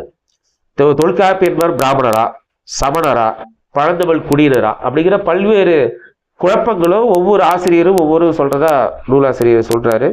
அதே மாதிரி அதனுடைய காலகட்டமும் பார்த்தீங்கன்னாக்கா ஒவ்வொருத்தரும் ஒரு மாதிரி சொல்றாங்க. தொல்காப்பியம் வந்து கிபி 5ஆம் நூற்றாண்டுக்கு பிந்தையதுன்னு வையாவை பிள்ளை சொல்றாரு. அதே மாதிரி கிமு 4ஆம் நூற்றாண்டுன்னு சொல்லி ராசமாணிக்கார் சொல்றாரு. எவ்வளவு வித்தியாசம் பாருங்க. கிபி 5 எங்க, கிமு 4 எங்க? கிட்டத்தட்ட ஒரு 10 நூற்றாண்டுகள் வந்து வித்தியாசம். 2 புகழ்பெற்ற வரலாற்று ஆசிரியர்களுக்கு இடையே, தமிழ் ஆசிரியர்களுக்கு இடையே இவ்வளவு குழப்பம். 10 ஆண்டு இருக்கலாம், 100 ஆண்டு இருக்கலாம், 1000 ஆண்டுகளா, 10 எத்தனை ஆண்டுகள் இது? இவ்வளவு ஆண்டுகள் வந்து வேறுபாடு அளவுக்கு ஒரு குழப்பமான சூழ்நிலை இருக்கிறதா சொல்றாங்க. அப்படி இருந்தாலும் இதனுடைய காலம் என்பது கிமு 4ஆம் நூற்றாண்டுன்னு ஒரு பொதுவாக ஒப்புக்கொள்ளப்பட்டிருக்கிறது. காரணம் என்னன்னா, தொல்காப்பியத்தை அரங்கேற்றிய நிலஞ்சின் பாண்டியனுடைய காலம் என்பது கிமு 300 முதல் கிமு 350 300 வரைன்னு சொல்றாங்க. அவருடைய காலகட்டத்தில் அரங்கேற்றப்பட்டதாக தெரிவிக்கப்பட்டுள்ளதால் இது கிமு 4ஆம் நூற்றாண்டு என்று ஒப்புக்கொள்ளப்பட்டுள்ளதாக நூலாசிரியர் சொல்றாரு. சரி, இதுல வந்து பாத்தீங்கன்னாக்கா அவர் யார் என்ன அப்படிங்கிற விவரம்லாம் இதுல வருது. இதுல பாத்தீங்கன்னா நான்மறை முற்றிய அலங்கோட்டாசான், 5 நிறைந்த தொல்காப்பியன், இந்த 2 வரிகள் என்பது மிக மிக புகழ்பெற்ற வரிகள். தொல்காப்பியத்தை படிக்கும் போது இந்த வரிகளை படிக்காமல் தொல்காப்பியத்துக்கு உள்ளே போக முடியாது. அப்போ அந்த நான்மறை முற்றிய அலங்கோட்டாசான் தொல்காப்பியனுடைய ஆசிரியர் யாருன்னா அதங்கோட்டாசான். அலங்கோடு என்ற ஊரில் இருக்கக்கூடிய ஆசானுக்கு தான் அதங்கோட்டாசான் வச்சிருப்பாங்கிறது இது கருதுகோள். அப்படி உண்மையான பெயர் என்னன்றது தெரியல. அந்த நான்மறைன்னு சொல்றாங்கல்ல, நான்மறைனா என்ன? ருக்கு, வேதம், யஜூர் அந்த வேதங்களா அல்லது வேற ஏதாவது மறைகள் இருந்தனவா அப்படிங்கிற ஆய்வுகள்லாம் அதுல நூலாசிரியர் விளக்குறாரு. அதுல பாத்தீங்கன்னா உங்களுக்கு நச்சினார்க்கினியார் உரையாசிரியர் அவர் என்ன சொல்றாருன்னா, 4 வேதங்கள் என்பது தைத்திரியம், பௌடிகம், தலவாகரம், சாமவேதம், இது 4 தான் 4ங்கிறார் அவர் சொல்றார். ஆனா இது 4மே வேதவியாசர் எழுதிய பாரதத்துக்கு முந்தைய காலகட்டத்தில் இருந்த மறைகள் என்பது கருத்தாக நிலவுது. ஆனா நூலாசிரியர் நிறைய விவாதம் பண்ணி கடைசியில என்ன முடிவுக்கு வராங்கன்னா, இந்த 4 மறைகள், இந்த தொல்காப்பியருடைய ஆசிரியர் அதங்கோட்டாசான் அவர் கற்ற இந்த 4 மறைகள் என்பது ருக்கு, யசூர், சாம, அதர்வனம் என்று கொள்ளலாம் என்று முடிவு செய்துள்ளார்கள். தொல்காப்பியருக்கு இதெல்லாம் நல்லா தெரியும், வடமொழி நல்லா தெரியும் அப்படின்னு சொல்றாரு. அதே மாதிரி வடமொழி இலக்கியங்களையும் தமிழ் மொழி இலக்கியத்துக்கும் ஒரு ஒப்புமை விட்டு பேசுறாரு. வடமொழி இலக்கியங்கள்ல பாத்தீங்கன்னா உங்களுக்கு கிட்டத்தட்ட ஒரு 1028 பாடல்கள் இருக்கு. சங்க இலக்கியங்கள்ல 2381 பாடல்கள், ஒரு 1000கணக்கான பாடல்கள் இருக்கு. இதுல பாடியவர்கள் பாத்தீங்கன்னாக்கா உங்களுக்கு ரிக்குவேதம் வந்து 350க்கும் மேற்பட்ட ரிஷிகளால் பாடப்பட்டது. அதே மாதிரி சங்க இலக்கியம் பாத்தீங்கன்னாக்கா 473 புலவர்களால் பாடப்பட்டது. என்ன சொல்ல வர்றாருன்னா, ஒருத்தர் இது செய்யலைங்கிறார். ஒரு பாரதம் எழுதுற மாதிரி வியாசர் மட்டும் தான் எழுதினாரு, ராமாயணம் எழுதுற மாதிரி ஒரு ஆள் வால்மீகியால் எழுதப்பட்டது என்று இல்லாம பல புலவர்களால் தொகுக்கப்பட்ட பாடலாக வேதங்களும் இருந்தது, தமிழ் சங்க பாடலும் இருந்ததுங்கிற கருத்தை முன்வைக்கிறாரு. இப்படி இப்போ நிறைய இருக்கு. தொல்காப்பியத்தை படைக்க வேண்டிய கட்டாயத்துக்கு ஆளானார். ஏன் அந்த காலகட்டத்தில் இலக்கணத்தை படைக்க வேண்டிய சூழல் ஏன் ஏற்பட்டது என்று ஒரு 4 காரணம் சொல்றார். நீங்க புத்தகத்தை வாங்கி படிக்கலாம். முக்கியமான இல்ல ரொம்ப மிக முக்கியமானது. நான் கூட இல்ல சில விஷயங்களை விட்டுட்டு வந்திருக்கேன். உங்களுக்கு ஆர்வம், ஏன்னா நம்ம பேசுறது எல்லாமே நம்ம இப்ப படிக்கிறோம், இன்னும் ஒரு 5 ஆண்டுகள் கழித்து மறந்துருவோம், வாய்ப்பு இருக்கு. அப்ப இந்த நூலானது எப்போதும் நம்ம நூலகத்தில் இருப்போம். ஏன்னா இந்த தலைப்பு எல்லாமே நம்ம வந்து ஒரு தமிழோடு நம்ம யாரிடமாவது நம்ம விவாதம் செய்தோம்னா இந்த வர கேள்விகள் அதுல வந்துடும், தவறாமல் இடம் பெறும். அதுக்கான பதில் இதுல இருக்கு. சமயத்தில் நம்ம மறந்துடுவோம். ஆனா அந்த மறந்துட்டோம்னா இந்த நூலை தேடி இருக்கும் பொழுது விடைத்தானா கிடைக்கும். ஒரு கருத்தரங்கிலேயோ மேடை பேச்சிலேயோ விவாதத்திலேயோ விவாதிப்பதற்கு, தமிழ் குறித்த சஞ்சங்களை விவாதிப்பதற்கு நூல் பயன்படுகிறதுனால நான் சொல்ல வரேன். சரி, அடுத்தது பாத்தீங்கன்னா முக்கியமானது இது. எட்டு தொகையும் 10 பாட்டும் சங்க இலக்கியமா? இது ஒரு கேள்வி. இது ஒரு கேள்வியில முழுசா நீங்க சொன்னதுனால நான் குறைவா நான் பேசுறேன். இப்ப சங்கம் என்கிற வார்த்தை எங்க இருந்தது, தமிழ்ல இருந்ததா அப்படின்னா, ஐயா 2 இடத்துல சொல்றார். சங்கம் என்கிற சொல் சங்க இலக்கியங்களில் இல்லை. முதல்ல அந்த சங்கம் என்கிற அந்த சொல் எப்ப முதல்ல வந்திருக்கும் அப்படின்னாக்கா, கிபி 8ஆம் நூற்றாண்டில் இறையனார் அகப்பொருள் உரை எழுதினார்கள், நக்கீரர் எழுதியிருக்காருல, அதிலே தலைச்சங்கம், இடைச்சங்கம், கடைச்சங்கம்ங்கிற அந்த சொல் இடம்பெற்றிருக்குது. அதன் பிறகு அமைப்பு ரீதியா பார்த்தோம்னா, ஒரு ஆர்கனைசேஷன் அப்படி பார்த்தோம்னாக்கா, கிபி 470 மதுரையில் அமைத்த திரமல சங்கம் வச்சநந்தி என்பவர் ஏற்படுத்தியிருப்பார். அந்த திரமல சங்கம் ஏற்படுத்தினார். அந்த அமைப்பு ரீதியா அங்க ஒரு சங்கம் இருக்கு. சொல் அளவில் பாத்தீங்கன்னா உங்களுக்கு இறையனார் களவியல் உரையில இருக்கு. அதை தாண்டி சங்க இலக்கியங்கள் எங்கும் சங்கம் என்ற சொல் இல்லை. ஆனால் சங்கம் போன்ற சில சொல்லாட்சிகள் பயன்படுத்தப்பட்டுள்ளது என்பதை இந்த கட்டுரையில சொல்லியிருக்காரு. எடுத்துக்காட்டா பாத்தீங்கன்னா, மாங்குனி மருதுனா நமக்கு அடிக்கடி நம்ம பேசிய ஒரு புலவர் தான்.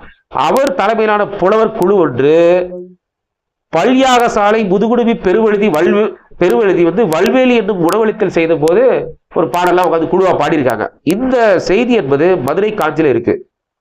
அதே மாதிரி இந்த நன்னன் கேள்விப்பட்டிருப்போம், குறுநில மன்னன். அந்த நன்னனுடைய செங்கன்மா நகரில் ஒரு குழு எல்லாம் உட்காந்து அது அவையும் சொல்றாங்க. அந்த குழு உட்காந்து விவாதித்ததாக ஒரு இது இருக்கு. அதே மாதிரி பூம்புகார் நகர்ல தொல்லாரை நல்லாசிரியர் ஒன்று கூடி சொற்போர் நடத்தினர். கிட்டத்தட்ட பாலம் புக் பாயிண்ட் மாதிரி. நாம அறிமுகம் பண்றதுல பெரும்பாலும் சொற்போர் தான் நடத்துறோம். அந்த வேலையை பண்ணினதான் பட்டினப்பால் என்கிற நூல் தெரிவிக்குது. ஆக இது என்ன சொல்ல வராங்கன்னா, குழு, கூட்டு, அவயம் என்ற பொருள்கள் தான் சுட்டப்பட்டுள்ளனவே ஒழிய சங்கம் என்ற சொல் இல்லை. இந்த 2 இடத்தை தவிர அப்படி அந்த காலகட்டத்தில் இல்லை என்பதை நூலை நிறுவனாரு. இதுல சங்க நாமளும் அடிக்கடி நம்ம விவாதிப்போம், சங்க இருந்ததா? இதுல நிறைய கதைகள், தொன்ம விளக்குகளை கொடுத்து இதில் அந்த இறையனார் களவியல் உரையில் கூறப்பட்டுள்ளவாறு 10,000 வருடங்கள் 5,000 வருடங்கள் என்பதெல்லாம் தவறு. அது ஒரு கதை என்கிற ரீதியில் அந்த கட்டுரையை முடிச்சிருக்காரு. நிறைய ஆறுபோடக்கூடிய பகுதியெல்லாம் இது இருக்கு. சில நேரத்தில் சிரிப்பாகவும் இருக்கும், அந்த அளவுக்கு இருக்கும். எடுத்துக்காட்டு பார்த்தீங்கன்னாக்கா உங்களுக்கு இந்த சங்க 3 சங்கங்கள் இருக்கு இல்லையா? அந்த 3 சங்கங்கள் குறித்த இந்த இறையனார் களவியல் உரையில் இந்த இறையனார் என்பவர் யார்? இறையனார் களவியல் உரை, இறையனார் களவியல் உரைங்கிறது இறையனார் யார் அப்படிங்கிற கேள்வி. ஏன்னா அதுக்கு உரை எழுதுவது நக்கீரர். பல நக்கீரர்கள் இருக்கிறாங்க. ஏதோ ஒரு நக்கீரர் எழுதியிருக்காரு. இறையனார் யார் அப்படின்னாக்கா, இவர் என்ன சொல்றாருன்னா, ஒரு தொன்ம கதை இருக்கு. பாண்டிய நாட்டில் இது ஒன்னோட முடிச்சலாம்ல, நான் சொல்லிடுறேன் பின்னாடி வரேன். இந்த பாண்டிய நாட்டை பொறுத்த வரைக்கும் அப்போ ஒரு 12 வருஷம் மிகப்பெரிய பஞ்சம் இருக்கான். அப்புறம் பஞ்சம் போய் நல்ல மழை பெய்து நாடு செழித்ததான். நாடு செழிச்ச உடனே அரசன் சரி நான் ஒரு நூல் எழுத்தாளர்லாம் நூலாசிரியர்லாம் நூல் வல்லாரை கொணர்க, அதாவது என்ன சொல்றாருனாக்கா நல்ல நூல்களை எங்கிருந்து கொண்டு சேர்க்கிற மாதிரி சொல்றாரு. இவங்க என்ன பண்றாங்க, புலவர்கள் எழுத்தாளர்லாம் எழுத்து அதிகாரம் சொல்லு அதிகாரத்தை பிடிச்சிட்டு வந்துடுறாங்க. ஆனால் பொருளதிகாரம் இல்லை என்று சொல்றாங்க. மன்னனுக்கு ரொம்ப வருத்தமாகிடுது. எல்லாம் இருக்கு, பொருளதிகாரம் இல்லையே அப்படின்னும் போது இதை கேள்விப்பட்ட அந்த மதுரை ஆலவாயல் அழல் நிற கடவுள், வேற யாரும் இல்லை, மதுரை சுந்தரேஸ்வரர் தான். ஆலவாயல் அதாவது ஆலவாயில்னாக்கா மதுரையினுடைய இன்னொரு பேரு. அழல் நிற கடவுள்னாக்கா செந்நிற கடவுள், அவர் சிவப்பா இருப்பார், அந்த மாதிரி சொல்றாங்க. அந்த மதுரை சுந்தரேஸ்வரர் இதை ஒரு மன்னன் அவதியுற்றதை நேற்று நினைச்சுக்கிட்டு அவரே ஒரு பொருளதிகாரத்தை எழுதி கொடுத்துட்டதாக ஒரு துன்ப கதை நிலவரதா சொல்றாரு. இதெல்லாம் போய் தவறு. யாரோ ஒரு நக்கீரர் இந்த கொங்குதேர் வாழ்க்கை அஞ்சுரை தும்பி காமம் செப்பாது மொழிபோண்டு நாகேஷ் திருவையாறு படத்துல வர அந்த கொங்குதேர் வாழ்க்கை எழுதிய நக்கீரர் மாதிரி யாரோ ஒரு நக்கீரர் எழுதி வைத்திருக்கலாம். அதை எழுதி இவர்கள் இறையனார் களவியல் உரை என்று சொல்லப்பட்டுள்ளது என்று நிறைய சொல்லியிருக்காரு. மீதமுறை திரையில் காண்க அப்படிங்கிற மாதிரி. ஏன்னா இதோட இல்ல, நீங்க படிக்கணும் ஆர்வத்தோட வாங்கி படிக்கிறதுனால நிறைய செய்திகளை குறிப்பா இந்த பகுதியில நான் விட்டுட்டேன். கடைச்சங்கம், முதல் சங்கம் இடைச்சங்கம் உண்மையிலேயே இருந்தனவா, உண்மையா பொய்யாங்கிறத ஆதாரத்தோடு இதில் விளக்கியிருக்கார். வாங்கி படிக்குமாறு அன்புடன் வேண்டுகிறேன்.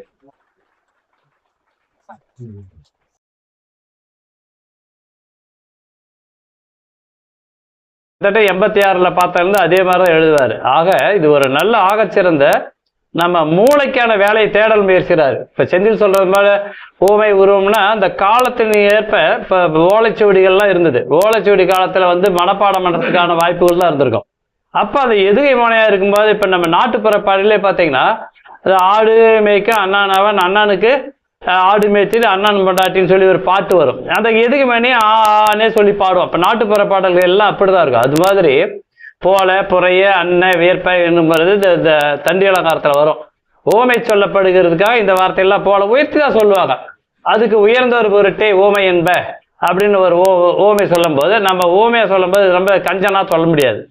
ஆக 1000 யானை கொடுத்தா இப்ப நம்ம ஒண்ணுமே கொடுக்காததுக்கு என்ன சொல்லலாம், வால் போஸ்ட் அடிச்சு ஓட்டுறோம் இல்லையா, அது மாதிரி அந்த வள்ளல் இந்த வள்ளல்ன்றது போல இவருக்கு இருந்திருப்பாங்க. ஆனால் கருத்தாக்கங்களுக்கு இடையிடையே இந்த கட்டுரைகளை நம்ம கொண்டு செல்ல முடியாது. இது ஆய்வுக்கு உட்பட்ட விஷயம். செந்தில் கேட்கறது நல்லது, நீங்க முனைவர் பட்டம் பண்ணு, இது மாதிரி புதுசா கொண்டு வாங்க. ஆக நம்முடைய இளம்பொருனார் வகையிலே பார்த்தீங்கன்னா நான் ஒரு புத்தகம் எழுதியிருப்பேன். தமிழரன் தான் இருக்கும். தமிழன்னு ஒரு கட்டுரை 250 பக்கத்தில் எழுதியிருப்பேன். அதுல பார்த்தீங்கன்னா இந்த சமஸ்கிருதமே இளம்பொருனார்ல 99 விழுக்காடுகள் அந்த சமஸ்கிருதங்கள்லாம் ஆரியம் திராவிடெல்லாம் பாணினியம் இதெல்லாம் எதுவுமே இருக்காது. தமிழன் இப்ப புதுசாக தான் நம்ம தமிழர் நம்ம எடுத்து பிடிச்சிக்கிற மாதிரி தானே. ஆனா அந்த கால தமிழன்றது இப்ப திராவிட மரபுகள் ஆரிய மரபுகள்லாம் அந்த காலத்துல இல்லை. இப்ப அறிவு வளர்ச்சி வருகின்ற போது பெருகுகின்ற போது நம்முடைய காலங்கள் மாற மாற நம்முடைய எண்ணங்களும் மாறுது. எண்ணங்கள் மாற புதிய சிந்தனை நோக்கி பயணிக்கிறோம், அவ்வளவுதானே தவிர நம்ம அந்த பழமையில ஒரு எப்படி சொல்றது, நம்ம ஓலைச்சுவடி இருந்தோம். ஓலைச்சுவடிக்கு பின்னாடி என்ன பண்ணா நம்ம டைப் அடிக்க எங்கள் ஊர்ல எல்லாம் போனீங்கன்னா ஆண்டவர் பவர் பிரச்சனை ஒரு டைப் அடிக்க போனா இன்னைக்கு தமிழ்ல கொடுத்தா 4 அன்னைக்கு தான் வர சொல்லுவோம், ஒரு பக்கத்துக்கு 4 வரைக்கும். இப்போ அப்படி கிடையாது. 2300 சில்லற இணையதளத்துல நம்மளுடைய தமிழ் பயணிக்குது. எல்லாம் அப்படி சொல்லணும் பார்த்தீங்கன்னா அந்த அளவுக்கு இருக்குது. அதுக்கு என்னன்னா நம்ம இணையதளத்தோடும் நம்முடைய விஞ்ஞானபூர்வமாடும் மொழியானது பயணிக்கின்ற போதுதான் சரியான விகிதாச்சாரமாக நம்ம வெற்றி பெற முடியும். அந்த வேலையருடைய தோழர் வின்சென்ட் அவர்கள் சரியா செஞ்சிருக்காரு. நான் ரொம்ப சமீபத்தில் ரசிச்சேன்னு இல்லை, தூக்கத்துக்கு எடுத்துட்டாரு. நான் சொன்னேன் ஏயா 2-3 நாளா எனக்கு தூக்கத்துக்கு எடுத்துட்டு கடைசி சாப்பிட்டுக்கு பாருங்க அதில் அணிந்த வாகைச்சோடுன்னு எழுதியிருப்பேன். ஆனால் நான் அந்த கடைசி 4வது சாப்டர்ல நான் கையை வைக்க கிடையாது, இப்படியும் இருக்கலாம் அப்படின்னு சொல்லி முடிச்சிருப்பேன். அது அவருக்கு நல்லா படிச்சவங்களுக்கு தெரியும். ஏன்னா அது ஒரு ஆபத்தான கொஸ்டின்ல விட்டுட்டாரு. அது இன்னும் ஆழமா போனீங்கன்னா நிறைய எழுதலாம். அது யூக விடை தான் சொல்ல முடியுமே தவிர நம்மவா ஒரு கற்பனை பண்ணி இப்படிதான் அப்படிதான் நம்ம சொல்லக்கூடாது. ஆக இப்ப சமீபத்தில் பாலத்தில் வெளியாகி இருக்கின்ற ஒரு அற்புதமான புத்தகம். அதை இவர் எழுதியிருக்க அவருக்கு மனதார என்னுடைய பாராட்டுகளும் வாழ்த்துக்களும். 2வது என் மண்ணை சார்ந்த நான் அங்கிருந்தா உற்பத்தி ஆனோம். அவர் தெய்வத்தினாலும் இவர் நம்ம மறைந்து போன ரமானுஜத்தாலும் தான் நாங்கள்லாம் உருவானோம் அந்த ஏர்ல. இவன் மாமா அண்ணாமலை ஐயா மாமா தானே உங்களுக்கு பழைய எக்ஸ்எம்எல்ஏ, அவரெல்லாம் எங்களெல்லாம் கைப்பிடிச்சு கூட்டு போனவர். ஒரு அக்கில் ஒரு பை வச்சிருப்பாரு, அது சிறப்பாக சொல்லிதான் அவன் இதுல. அவரெல்லாம் நாங்கள்லாம் அவர் வளர்த்து விட்டவர். எங்களுக்கெல்லாம் என்னன்னா தாய் புத்தகம் என்னன்னா மார்க்ஸ் என்ன சைன பிரகடன அறிக்கை என்ன இதெல்லாம் எங்களுக்கு அந்த ஆரம்ப காலத்துல நாங்கள்லாம் பள்ளி மாணவராக இருந்து கல்லூரி மாணவராக இருக்கிற வரைக்கும் அவர் ஐயா எனக்கு ஹாஸ்டல் இடம் கிடைக்கல அப்படி சொன்னாவே என்ன பண்ணுவாரு, நீ இப்போ நான் உனக்கு ஹாஸ்டலில் சேர்த்து விட்றப்போ நீ கையெழுத்து. அங்கெல்லாம் தாசில்தாருக்கெல்லாம் நாங்கள் போக மாட்டோம், நேராக அந்த விண்ணப்பத்தை தூக்கிட்டு அவர்கிட்ட ஒரு சேப்பா போட்டு அண்ணாமலை ஐயா கையெழுத்து போட்டு கொடுப்பாரு. ஆக எங்க ஊரிலிருந்து வந்திருக்கின்ற என்னுடைய அருமை தம்பி வருங்கால கலெக்டரா போறாரு, பார்த்து வச்சுங்க பத்திரமா. ஏன்னா அன்பு இவங்க 2 பேரும் கலையிலக்கு பெறும் இடத்துல உரிமையோட கேட்டு வருவாங்க. கவியரங்கத்துக்காகவோ முருகேசனையாகிட்ட கேட்டு வருவாங்க. அன்பு இப்ப எங்க இருக்காரு தெரியாது, சென்னையில. இவங்க எல்லாருமே பாத்தீங்கன்னா அந்த இலக்கிய ஆர்வம் இருப்பாங்க. அதுல இப்ப அதே மாதிரி சிசுபாலன் என்னுடைய அருமை வகுப்பு தோழன் இருக்காரு, சிசுபாலன் குபேந்திரன், இவங்கெல்லாம் அருள்ல நிறைய வாசிக்கிறாங்க. இங்க நம்ம ஊர்ல என்னன்னா இன்னும் சேலத்துல இப்படி மொழிபெயர்ப்பாளர் மாவட்ட செயலர் அவர் என்னுடைய நெருங்கிய தோழர் தான். நமக்கு இவரு நம்மளும் பேசுவோம் அடிக்கடி. ஆக இவங்கெல்லாம் என்னன்னா அறிவு சமாச்சாரத்துல ஊறி போனாங்க. இந்த தம்பி எல்லாம் படிக்கும்போது நமக்கு ரொம்ப பெருமை. நம்ம ஆளு இன்னும் கவிதை எழுதுற கழுத காலையே பிடிச்சிட்டு வரோம் கெட்டிமா.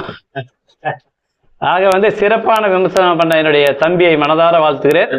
அந்த உண்மையிலே நல்ல விமர்சனம் பண்ணாங்க. அதுக்காக தான் நான் வந்தேன். நான் தம்பி நம்ம ஊருக்கார வந்து சொதப்புறாரா உங்களை அப்படின்றதுக்காக தான் வந்தது. உண்மையா நீங்க நல்லா பண்ணீங்க தம்பி, மீண்டும் நல்லா பண்ணுங்க. என்னுடைய ரொம்ப மகிழ்ச்சியும் வாழ்த்துக்களும். அது வந்து ஐயா சொன்னார், மீதி எல்லாம் அவர் பேசுவாரு. பேசுங்க.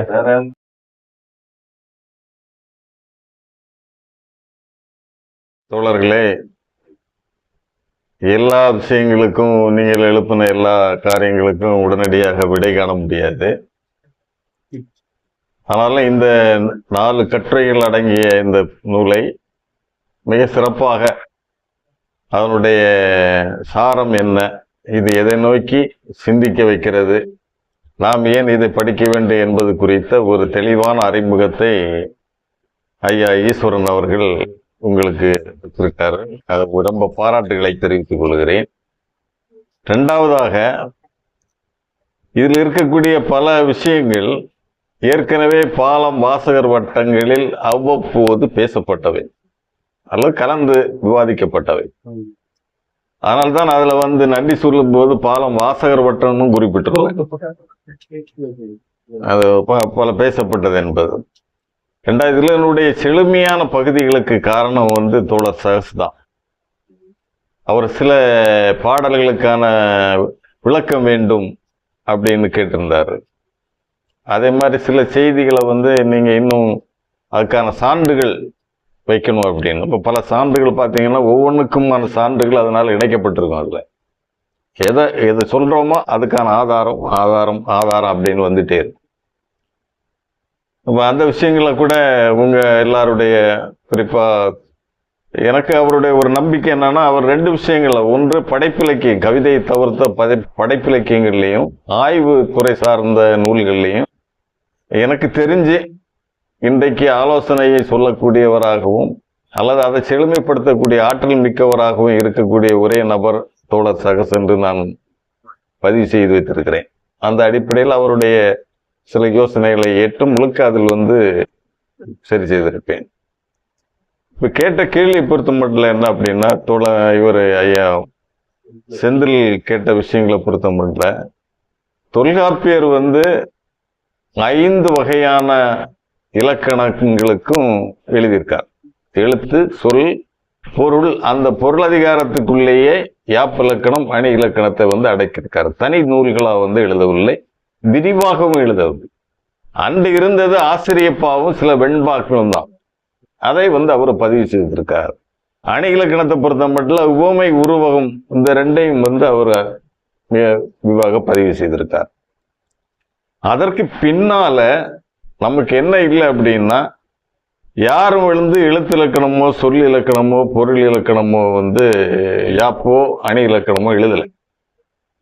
அப்ப அந்த விஷயங்கள் யார் வந்த பின்னால, தொல்காப்பியருக்கு பின்னால் நடக்குதுன்னா, சமணர் பௌத்தர்களும் ஆரியர்களும் வந்ததுக்கு பின்னாலதான் அந்த விஷயங்கள் வந்து வருது. நம்ம அதுலதான் இருக்கக்கூடிய குளப்படிகளை சொல்றோம். உதாரணத்துக்கு வீர சோழியன்னு ஒரு இலக்கண நூல், எழுத்து சொல் சொல்லக்கூடிய நூல், அது தொல்காப்பியமும் பாணினி இயற்றிய அஷ்டத்தியாயும் கலந்து செய்யப்பட்டது. படிச்சாலுமே புரியாது. அந்த 2 இந்த 3ஐயும் படிச்சீங்கன்னா உங்களுக்கு தொல்காப்பியத்தை புரிந்து கொள்ற அளவுக்கு பாணினியும் புரியாது, வீர சோழியம் இலக்கணம் என்னதான் சொல்ல வருதுங்கிறதும் புரியாது. சமஸ்கிருத வல்லுநர்களே தடுமாறுறாங்க இந்த கலப்பு மொழியில. அப்புறம் வந்து என்னன்னா, தண்டி அதிகாரம் என்கிற ஒரு அணி இலக்கணம், அப்புறம் பின்னால மாறன் அலங்காரம் என்கிற ஒரு அணி இலக்கணம் வந்துச்சு. தண்டி அந்த அணியே ஒரு இலக்கணமாக எடுத்து எழுத வேண்டும் என்கிற விஷயம்தான் தண்டி கற்றுக்கொண்டு தண்டி எழுதுறார். ஆனா அவர் காட்டுற சான்றுகள் பாடல்கள் எல்லாம் பார்த்தீங்கன்னா சங்க இலக்கியங்களுக்கு இருக்கக்கூடிய பாடல்கள், தொல்காப்பிய இது சான்றுகள் அதுதான். இலக்கணம் அதே தவிர சான்றுகள் எந்த வடமொழியும் சாராதவை, தமிழ் மொழி சார்ந்த பாடல். அதே மாதிரி யாப்பிலக்கண யாப்புரங்கலக்காரிகைங்கிற ஒரு நூல் இருக்கு. பல யாப்பிலக்கணங்கள் வந்து இருக்குது. பெரும்பாலும் அதைத்தான் நம்முடைய இதாக வச்சிருக்கிறோம். இவைகளும் நீங்க பாத்தீங்கன்னா தொல்காப்பியர் சொல்லி இருக்காரு. ஆனாலும் வந்து அதனுடைய பல்வேறு பாக்களை ஏற்றக்கூடிய விஷயங்கள் வர எழுதியிருக்காங்க. ஆனால் அதுக்கு முன்னால வர சமணர்கள் வந்து பல்வேறு யாப்புகளை கையாண்டாங்க. கம்பன் கையாண்டார். இவர் சீவக சிந்தாமணி, கம்பன் 96 வகை விருத்தங்களை கையாளுறார், சீவக சிந்தாமணி கையாளுறார், குறள் வந்துடுது, வெண்பா வந்துடுது. ஆனால் அவைகளை பற்றிய அந்த காலகட்டத்துக்கான இலக்கணங்களை வரையறுக்க வேண்டிய ஒரு சூழல் வந்து அவங்களுக்கு ஏற்படுது பண்றாங்க. அப்போ அணி இலக்கணம் அந்த விஷயங்கள் வந்து இப்போ நீங்க ஒன்று சொன்னீங்க, அருமையா சொல்லலாம். இவர் வைரமுத்து ஒரு வரி பாடியிருப்பாரு, கவிதைக்கு பொய் அழகுன்னு. பெரிய விவாதம் நடந்தது. அவரை எங்க விட்டார் அப்படின்னா, எப்பவும் அழகு என்பது உண்மைதான். அப்ப கவிதைன்னா என்னங்கிறதுக்கு இன்னொரு விளக்கம் சொல்லுவார். உண்மையை பொய்களால் அலங்கரிப்பது கவிதை அப்படின்னு. அப்ப கவிதை வந்து பொய் அல்ல, கவிதை பொய் அல்ல, அதனுடைய அலங்காரங்கள் பொய்யா இருக்கலாம், கவிதை பொய் இல்லை. அதான் உண்மையை நீங்கள் பொய்களால் அலங்கரிக்கலாம், உண்மை இல்லாமல் வெறும் பொய்களால் கவிதை ஏற்ற முடியாது. அதுதான் வந்து அவரு சொல்ல, இதை நம்ம புரிஞ்சுக்கணும். அப்போ அழகு எதுக்கு, எதை அழகுபடுத்துறோம் அப்படின்னா, உண்மையை மேலும் பளிச்சென்றும் அலங்காரமாகவும் அழகாகவும் ஒரு மனதில் பூண்டு தைக்கிறதுக்காக அழகுபடுத்துறார். அதுதான் அந்த கவிதையினுடைய அழகு. அப்ப இந்த இலக்கணங்களை பொறுத்த மட்டும் அதான், இலக்கணங்கள் அப்படிதான் வருது எல்லாம். அதை எப்படி புரிஞ்சுக்கணும்னா, இலக்கணங்கள் வேறு இடங்கள்ல இருந்து கற்று வந்த சமஸ்கிருத வல்லுநர்கள் வந்து இங்க உட்கார்ந்துருக்கலாம். அவங்களுக்கு தொல்காப்பிய இவைகளை எல்லாம் படிச்சுட்டு இதுக்கு ஒரு அணி இலக்கணம்னு ஒரு தனி நூல் இல்லையே என்கிற ஒரு விஷயத்தை போக்கணுங்கிறது நினைச்சிருக்கலாம். ஆனால் சான்றுகள் எல்லாம் இங்கே இலக்கியங்கள்ல உள்ளதுதான். அதே மாதிரி யாப்பிலக்கணமும் அப்படிதான். தமிழ் கவிஞர்கள் பாடுற பாக்களுக்கு தான் இலக்கணங்களும் புதிய முறைகளுக்கான இலக்கணங்களையும் உருவாக்கி வச்சான். இப்ப எங்க இப்ப அவரு சொன்னார் பாருங்க, அதாவது வரலாற்று போக்கு என்பது ஒன்று, அது வந்து வரலாறு மாற மாற, கட்டங்கள் மாற மாற நடந்துகிட்டே இருக்கும். அதுக்குள்ளால ஒவ்வொருத்தரும் என்ன செய்ய நினைக்கிறாங்கிறது இன்னொன்று. அப்ப வரலாற்று போக்குன்னு சொன்னா, வரலாற்று போக்குல சமஸ்கிருத வல்லுநர்கள் இங்க வந்தது, அல்லது இங்க இருக்கிறவங்க அங்க போறது, ஒரு இனம் இன்னொரு இனத்துடைய அல்லது ஒரு பிரதேசம் இன்னொரு பிரதேசத்தினுடைய மக்களுடைய கலக்கிறதுங்கிறது வரலாற்று இயல்பாக நடக்கிற ஒன்று. அது ஒரு குறிப்பிட்ட கட்டத்தில் அதிகமான சமஸ்கிருத வல்லுநர்கள் இங்க வர்றாங்க. சமஸ்கிருத மொழியை பொறுத்த மட்டும் நம்ம தெளிவா தெரிஞ்சுக்கணும், இதை இந்தி அல்லது மற்ற இந்திய மொழிகளோட வந்து சம்பந்தப்படுத்தக்கூடாது. அது ஒரு மேல்தட்டு அதிகார வர்க்கமும் ஆளும் வர்க்கத்துக்குமான ஒரு மொழியாக ஆக்கப்பட்டது, உருவாக்கப்பட்டது. அதான் அதை பச்சையா சொன்னா ஒரு அதிகாரத்துவ மொழி அப்படின்னு சொல்லலாம். பின்னாடி வந்து அது பாணினி செஞ்சது வேற. ரிக்வேதத்துல சமஸ்கிருதம் அவங்க கொஞ்சம் இருந்திருக்கலாம். அப்போ யாரு எது மொழியாக இருந்தது அப்படின்னா மக்கள். அப்ப இதுல யார் படிச்சாங்க சமஸ்கிருதத்தை? அன்றைக்கு இருந்த பிராமண பண்டிதர்கள், சில கல்வியாளர்கள் படிச்சாங்க. மக்கள் அதை பேசவே இல்லை. அவர்களுடைய மனைவி மக்களும் பேசல. பெண்கள் பேசக்கூடாதுன்னு இருந்த சமஸ்கிருதம் தெரியாது அவங்களுக்கு. அவங்க காது கேட்க இதை பாட மாட்டாங்க, சொல்ல மாட்டாங்க. பிராகிருதம் தான் அவர்களை சுற்றி இருந்த மக்கள் வந்து பேசின மொழி. அது மக்கள் மொழியாக, அரசனுடைய மொழியாக, போராடுகின்றவனுடைய மொழியாக, போரிடுகின்ற மொழியாக, உழைக்கின்றவனுடைய மொழியாக இருந்தது வந்து பிராகிருதம். அந்த பிராகிருதத்திலிருந்து தான் பௌத்தர்கள் வந்து பாலி மொழியை உருவாக்குறார்கள். அதே மாதிரி சமணர்கள் வந்து அவர்களுடைய மொழியை உருவாக்கிக்கிறார். அப்புறம் இன்னும் சில மொழிகள் வந்து உருவாக்கிறது. அப்ப இங்க வரும்போது இது எப்பவும் இதான் நம்ம தெரிஞ்சுக்க வேண்டிய பிரதி. சமஸ்கிருதம் எப்பவும் தமிழகத்துல மக்களுடைய மொழியாக இருந்ததே இல்லை. நேர எங்க போவோம்னா அரசனுக்கிட்ட, நேர எங்க போனா கோயிலுக்கு போவோம். இந்த ரெண்டுக்குமான அரசன் மீதும் கோயில் மீதும் அதிகாரம் செலுத்துகின்ற மொழியாக அது இருந்தது. வேற எது கீழ் மட்டத்துல எங்கேயுமே கிடையாது. இதுதான் அதை வந்து நம்ம அப்ப இந்த அதிகாரத்தை எப்படி எந்தெந்த கட்டங்கள்ல பயன்படுத்தி இருக்காங்க, அதுதான் பிரச்சனை. அதான் மொழிக்கு வந்து இருக்கக்கூடிய பிரச்சனை. இப்ப நம்ம ஏன் ஆதிக்கம்னு சொல்றோம்னா, நீங்க சில மொழிபெயர்ப்புகளை பெயர்த்ததற்காக ஆதிக்கம்னு சொல்லல. ஆனா தமிழில் எந்த இலக்கியத்தையும் படைக்காமலும் எந்த புலவனையும் படைக்க விடாமலும் செய்தது ஆதிக்கம்.